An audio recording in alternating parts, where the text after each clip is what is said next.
Okay, what's up, guys? It's your boy, the BFA Games here, and welcome to another episode of the ChatGPT My Play Career Mode, starring your boy, Mr. Jasper Van Dyke. And obviously, you can tell from last episode we've signed for Chelsea, and we're well underway. We're ready to start our Premier League career. And just before we get into it, make sure to like and subscribe to the channel, especially if you're new. And yeah, let's get into it. Alright, so we're going to start our Premier League debut against Fulham, but we'll be away, so I'm not sure how the game will go, but this is the main starting 11 that we're going for. And yeah, let's see how we do. Alright, let's get into it. So pretty much you can see the fans, you can see this is a London derby, of course, so obviously everyone's up for it. And you can see me talking to the crowd, making sure everyone's cheered up. Okay, but really, to be honest, it was way difficult than I expected. You know, they had a few chances, we'd have a few chances as well. Mudryk looking to cut the ball back inside, played to Caicedo, and it went a bit wide. But they also had it in the 62nd minute, plays a ball over the top to find Iwobi, keeps the ball well. They hold on to the ball for too long, that's what I noticed. Actually cuts it back, Ivan Nelson, we got it covered. Iwobi plays back to Rafinha. Rafinha tries to go for a shot, but it's saved already.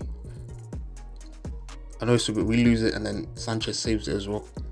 But yeah, like, this game didn't have that many goal-scoring opportunities. It was very scrappy. Like, I'm not really gonna have that many highlights to show you. But McNeil plays it to Iwobi. Iwobi looking to find options, find Pereira, looking for Nelson, but then he loses it there. And then towards the end of the game, not much has really happened, and it was a bit of a ball fest, to be honest. McNeil plays it back to Manga, plays a nice one too, whips it in, finds Iwobi, but the heading was wayward.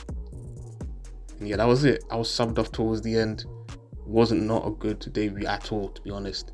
Pretty poor, and it ended 0-0. Yeah, so due to that disappointing performance, we had to go to the skill tree and just upgrade areas where we're kind of weak at, because I was initially looking at like maybe even boosting that finishing even more, but I was thinking, you know what, that's kind of good enough. So I was thinking we'll kind of attack the areas that he kind of needs to brush up on, mostly maybe on like dribbling maybe, or short passing, or creativity. We want to be a well-rounded player as well. We don't just want to be a fox in the box. We want to be the most complete elite striker in world football. So these are the attributes that we're looking to improve as well. And even though we're 6'2", we want to be even mobile as well. Boost that reaction time, because they make a huge difference, especially when you're in and around the box. You want to react quicker to the defenders as well. But yeah, our players looking good, decent overall. And we try to boost that dribbling too, and increase that short passing as well. So yeah, we might as well do that. Alright, so we got a much easier game up against Norwich City. We're at home in Stamford Bridge. And as you can see, we're starting to put one fringe player, Adrian, in. I'm not really sure who he is, never kind of heard of him before. But I see the AI tends to play him, especially during the friendly matches. But yeah, it's a good atmosphere. And again, we got the same animation from the previous game in it, but they look pretty cool, I can't lie. But again, I decided to actually play as the team because I don't know, the AI sometimes wouldn't find me at the right spot, so I tried to play as the team in general, and yeah, it was a much improved performance than the game against Fulham. And of course, I was able to get a lot more chances. Mudryk finding Caicedo. Caicedo tries to look for Nkunku, and that's a great finish. Near post, keeper had no chance. And we're starting to play the Chelsea way, the traditional Chelsea way, the way they played before. And then we go into this counter-attack in the 27th minute. Mudryk runs into acres of space. The defenders don't even know what to do. I slot it into Van Dijk. Van Dijk, great shield play, and he just slots it in. Clinical with both feet. No, that was his left foot as well. And you see how powerful that shot is. So we're beginning to see like quality finishes from this guy. Quality finishes. Like, I've never seen it finish so accurate in my life. That was a great finish. And then Bruno Guimaraes, wins that. And then Nkunku plays me down the line, plays Van Dijk down the line. tries to get past his defender, takes the shot, but that was awful. That was a shocking from him. So he plays in Balde. Balde plays it to Bruno, finds Mudryk as well. Mudryk got past him with ease. Even though he's not very good in real life, I tend to like him in FIFA, of course. He's that kind of meta player, being quick and speedy. Caicedo, great hold-up play from him. He plays Van Dijk down the line. He's able to find him. He takes the shot, and it goes in, of course. It's got to the point where, like, even the tightest of angles, you're confident in just him shooting, and it will go into the back of the net. So I'm really enjoying using Van Dijk now, especially now he's an 85 overall. He's going to be extremely dangerous than he ever was. Of course, he plays for Chelsea. Of course, he's in the Premier League. That's what he's going to be all about. And I think we'll be aiming to hopefully get maybe 30 goals a season. Comfortable win, of course, at home against Norwich City. Could have been more, but that was a great performance, great improvement from the last game. And he's starting to settle with his teammates already. And we've got a 9.1 rating. We'll take that. Next game, very difficult game against Arsenal, the team I actually support in real life.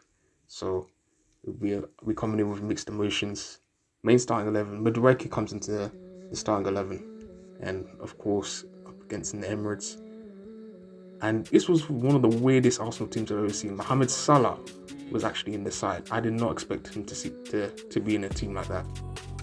Bit of a weird signing, and he was absolutely dangerous, by the way. Jesus finding to get the shot away, finding Odegaard, but that was a good save. And yeah, it's been pretty end-to-end so far. Very, very end-to-end game. Of course, what you'd expect from a rivalry. And then we got the shot from that angle, and it goes in. Literally, he's super clinical. I've never been so reliable. I've never had a striker so reliable when it comes to just shooting from different distances. Look, just from the edge of the box. Usually you'd expect the goalkeeper to parry that, even amongst top strikers, but Van Dijk's now on a different level. But they were super dangerous to us. Finding Nuno looking for Pedro, and then he gets in, he slots it into the back of the net. I would say so far they were actually the better side to play against, and they were more dangerous. And again, Gonçalves, don't really know him. All I know is that he plays for Sporting as well, and he probably has high potential. But yeah, that's a good passing move from Arsenal. And then we got it again, 31st minute. Play ball, spurs it to Madueke. Madueke looks to shield the ball, lays it off to Carvajal. Brilliant cross. What a save from Ramsdale. Unbelievable. And then Arsenal actually break soon after that. Manila, I think the Argentine right back. And then Mohamed Salah just blitzed past him. He's throwing goal, and he does a trademark Mohamed Salah finish. Side foots it with the left foot. And of course, he's going to be the talismanic figure for Arsenal. So weird seeing him in that shirt. I just used to seeing him in a Liverpool shirt. You would never think he would leave and go to a sort of a rival like Arsenal, but he did it anyway in this career mode, and can't deny the finish.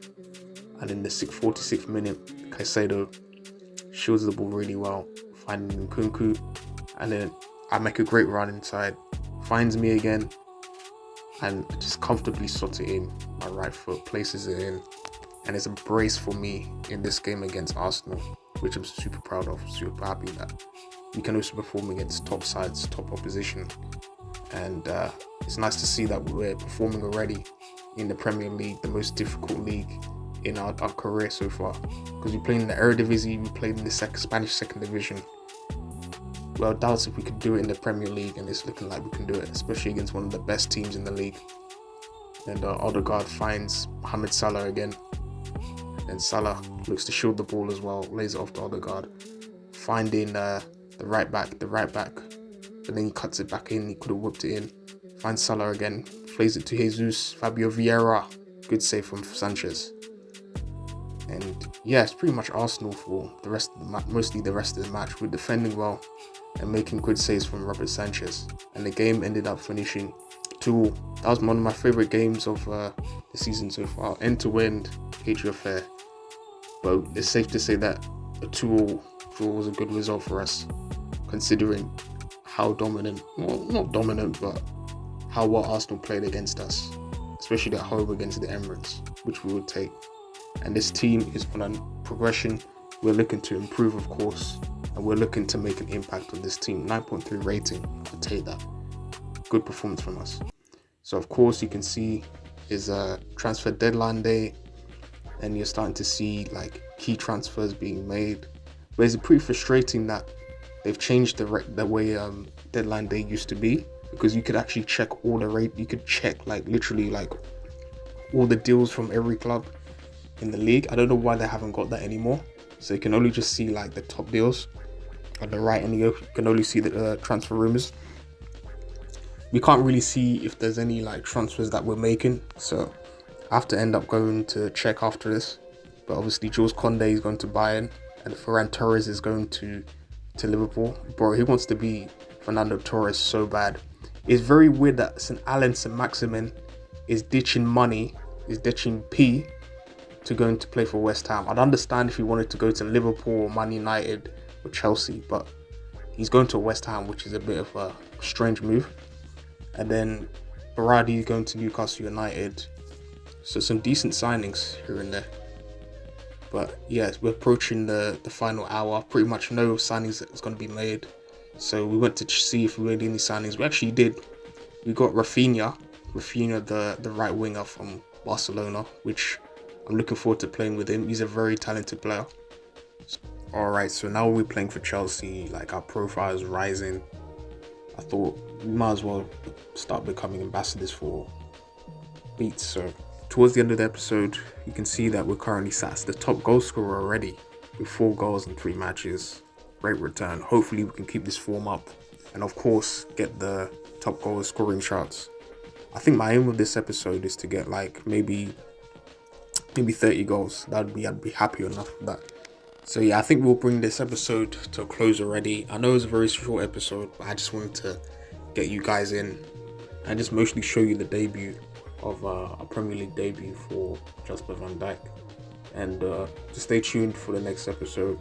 Make sure to give the video a like and please subscribe if you're new. And I'll see you guys next time. Alright, peace.